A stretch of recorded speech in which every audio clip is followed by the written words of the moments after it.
சகடனா சக்கரம், வண்டி சக்கரம் மாதிரி வாழ்க்கை. அப்போ சகட யோகம் அவர் ஜாதகத்தில் இருக்குது. அப்புறம் குருட்டு அதிர்ஷ்டம் அப்படின்னு சொல்லுவோம். அது ரெண்டும் அவர் ஜாதகத்தில் ரொம்ப அருமையாக பொருந்திருக்கு. ஆக்சுவலாக அவருடைய ஜாதகத்தில் ரொம்ப ரொம்ப ரொம்ப ரொம்ப ரொம்ப ரொம்ப ரொம்ப ரொம்ப வலிமையான கிரகம் எதுனா செவ்வாய். ரொம்ப ரொம்ப அருமையான ஒரு பீரியட் அவருக்கு. ரொம்ப நல்லா இருக்குது, ரொம்ப ரொம்ப நல்லா இருக்குது. எதையெல்லாம் இழந்தாரோ அதெல்லாம் மீண்டும் அவருக்கு கிடைப்பதற்கான ஒரு நேரம் இப்போது கணிந்திருக்கிறது. எவ்வளவு பெரிய வழக்குகள் வந்தாலும் சரி, எவ்வளவு பெரிய ஆளாக இருந்தாலும் சரி, அவர் அதுக்கெல்லாம் அசரக்கூடிய ஆள் கிடையாது, அவர் அதுக்கு பயப்படக்கூடிய ஆள் கிடையாது. இந்த கேஸஸ் எல்லாத்தையும் ரொம்ப ஈஸியாக அப்படியே அசால்ட்டாக தாண்டி வந்துடுவார். அவருக்கு இப்போ நல்ல நேரம் ஸ்டார்ட் ஆகுது, மிகப்பெரிய நல்ல நேரம் அவருக்கு ஸ்டார்ட் ஆகுது. ஆனால் அவருடைய ஜாதகத்தில் 2027 நீங்கள் இப்போ கேட்கக்கூடிய கேள்வி ரொம்ப ரொம்ப முக்கியமான ஒரு கேள்வி. ஆக்சுவலாக அரசியல் நோக்கர்கள், அரசியல் பார்வையாளர்கள்ட்ட கேட்க வேண்டிய கேள்வி என்கிட்ட கேட்குறீங்க. அதை நான் சொல்லிடுறேன். கூட்டணி தொடர்வது அப்படிங்கிறது, ஐயா அமித்ஷாவை பொறுத்தவரை அவருடைய ஜாதகத்தில் செவ்வாய் ரொம்ப ரொம்ப ஸ்ட்ராங். அண்ணன் இபிஎஸ் ஜாதகத்துலையும் செவ்வாய் ரொம்ப ரொம்ப ஸ்ட்ராங். அப்போ இந்த ரெண்டும் சேர்ந்து பயணிக்கிறது அப்படிங்கிறது, அதாவது லாங் லாஸ்டிங்காக பயணிக்கிறது. லாங் லாஸ்டிங்னா நீங்கள் ஒரு கூட்டணியாக இருந்து தேர்தலை சந்திக்கிறது, அதன் பிறகு ஜெயிச்சு ஆட்சி அமைக்கிறது, அப்புறம் கூட்டணி ஆட்சின்னு ஒரு பிறகு இந்த மாதிரியான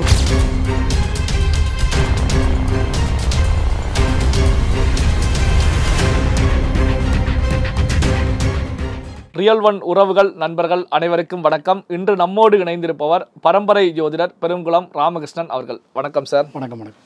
இப்போ 2026 தேர்தல் வேகம் எடுத்து சென்றுட்டு இருக்காங்க ஒவ்வொரு கட்சி தலைவர்களும். இப்படியான சூழ்நிலையில் தான் எதிர்கட்சி தலைவராக இருக்கக்கூடிய எடப்பாடி பழனிசாமி அவர்கள், அவருடைய ஜாதக கட்டம் எப்படி இருக்கு, என்ன காரணம் அப்படின்னா, இந்த தேர்தலில் வெற்றி பெற்றே ஆக வேண்டும் அப்படிங்கிற நிலையில ஒரு சுற்றுப்பயணத்தில் ஈடுபட்டு இருக்காங்க.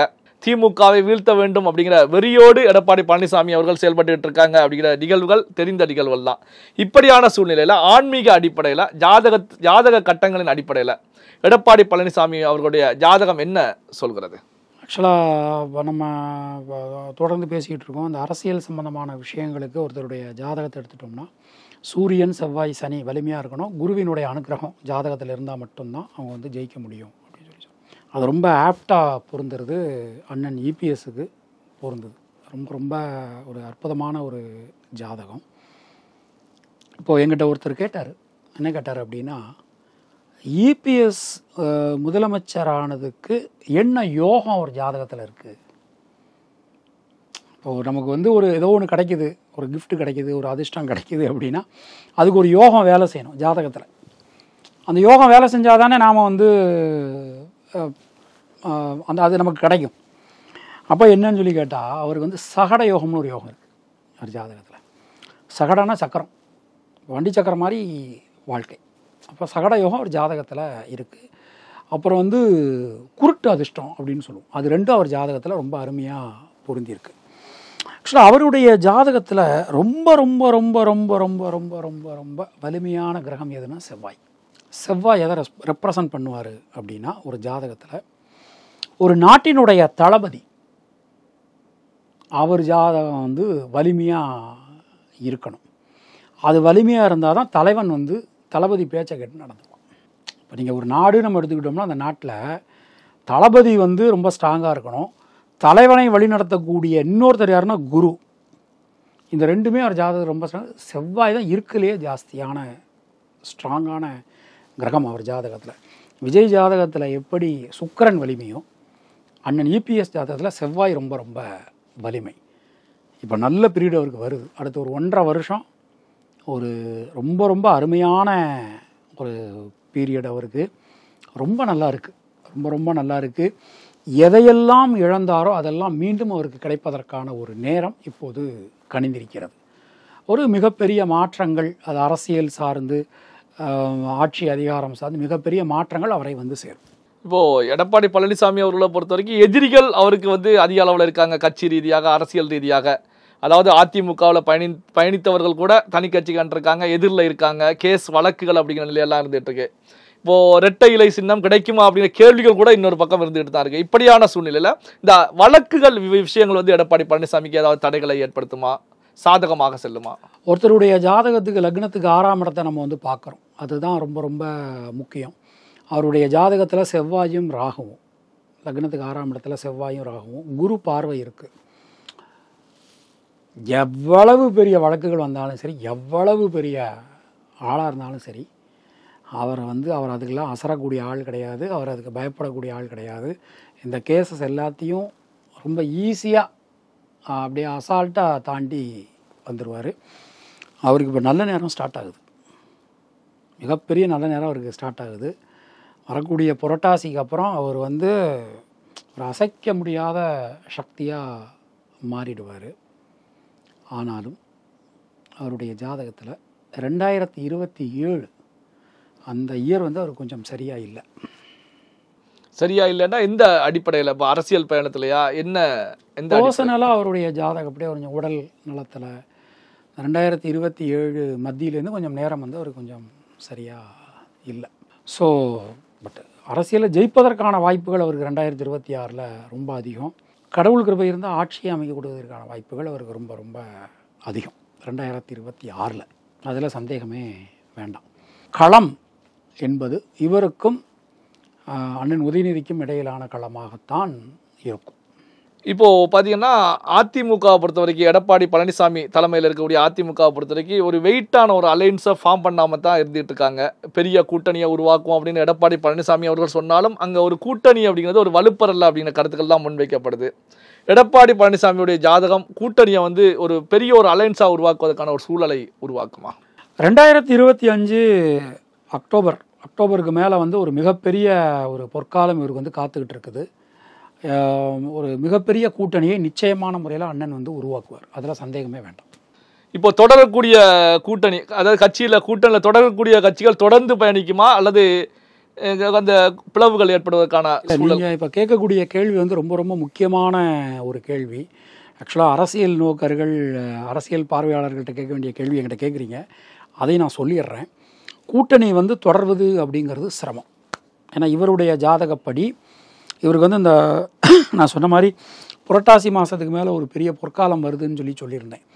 அப்போ அப்படி நீங்கள் பார்க்கும்போது இப்போ ஒரு பெரிய கூட்டணி அவர் அமைப்பதற்கான வாய்ப்புகள் தான் அதிகம். இப்போது புதிதாக கட்சி கண்டிருக்கக்கூடிய தாவேகா விஜய், எடப்பாடி பழனிசாமி அவர்களுக்கு ஏதாவது நெருக்கடியை கொடுப்பாங்களா? அல்லது ஒரு தேர்தல் களத்தில் எடப்பாடி பழனிசாமி அவர்கள் வெற்றி பெறுவதற்கு ஒரு துணையாக இருக்குமா? எப்படி பார்ப்பது?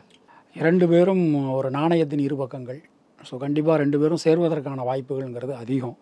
இவர் கடகலக்கணம், அண்ணன் கடகராசி.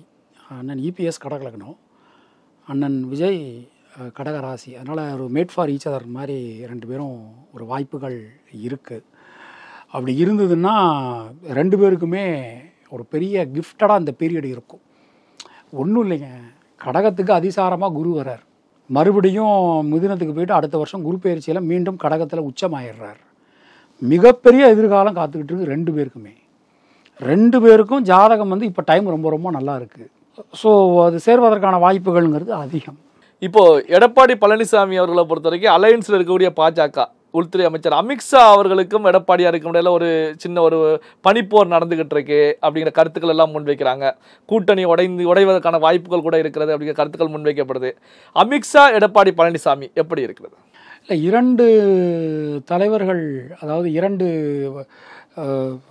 ஒரு உரைக்குள்ள 2 கத்திகள் இருக்க முடியாது. அப்போ அப்படி பார்க்கும்போது நீங்கள் ஐயா அமித்ஷாவை பொறுத்தவரை அவருடைய ஜாதகத்தில் செவ்வாய் ரொம்ப ரொம்ப ஸ்ட்ராங். அண்ணன் இபிஎஸ் ஜாதகத்துலேயும் செவ்வாய் ரொம்ப ரொம்ப ஸ்ட்ராங்.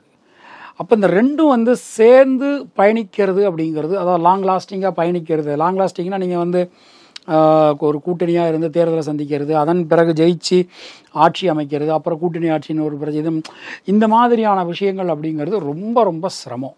ஏன்னா ஒரு செவ்வாய் இன்னொரு செவ்வாயை தனக்கு ஈக்குவலாக பார்க்கவே பார்க்காது. செவ்வாய் எப்போதுமே செவ்வாய் ஸ்ட்ராங்காக இருந்ததுன்னா மற்றவங்கள கீழே உட்கார வச்சு தான் பார்க்குமே தவிர தனக்கு சமமாக உட்கார வச்சு என்றைக்குமே பார்க்காது. அப்படி பார்க்கும்போது 2 பேருடைய ஜாதகமே செவ்வாய் ரொம்ப ரொம்ப வலிமை. அதான் நான் அப்போதே அந்த மன்னனுடைய ஒரு எக்ஸாம்பிள் சொன்னது. ஒரு மன்னன் இருக்கான்னா மன்னன் எப்படி வேணாலும் இருக்கலாம், பட் தளபதி அந்த செவ்வாய் ரொம்ப ஸ்ட்ராங்காக இருக்கணும். அப்படி தான் இப்போ உங்களுக்கு மோடிக்கு அமித்ஷாவினுடைய ஜாதகம் ரொம்ப ஸ்ட்ராங்காக இருக்குது. குருவினுடைய ஜாதகம் வலிமையாக இருக்கணும், அவருக்கு கைட் பண்ணுறவர். அப்போ அப்படி பார்க்கும்போது 2 பேரும் சேர்ந்து பயணம் பண்ணுறதுங்கிறது ரொம்ப ரொம்ப ரொம்ப ரொம்ப சிரமம். நாளைக்கு எல்லா இடத்துலையுமே அது ஒரு பிரச்சனையை கொடுக்கக்கூடியதாக அமைஞ்சிடும்.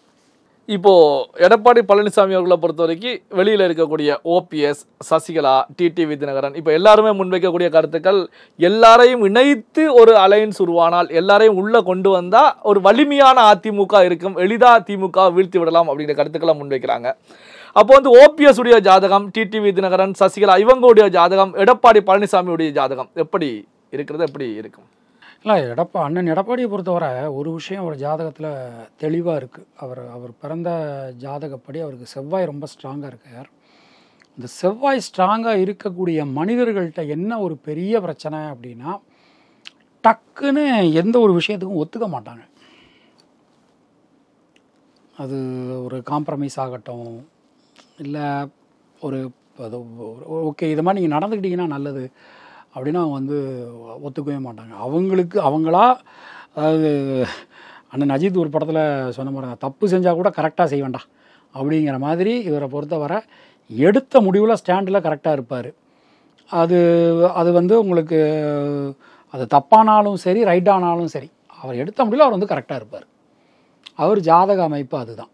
இது ஃபஸ்ட்டு பாயிண்ட். ரெண்டாவது, இவங்களெல்லாம் சேர்த்துக்கிறது அப்படிங்கிறது கொஞ்சம் கட்சியில் சேர்த்துக்கிறதுங்கிறது சிரமம்.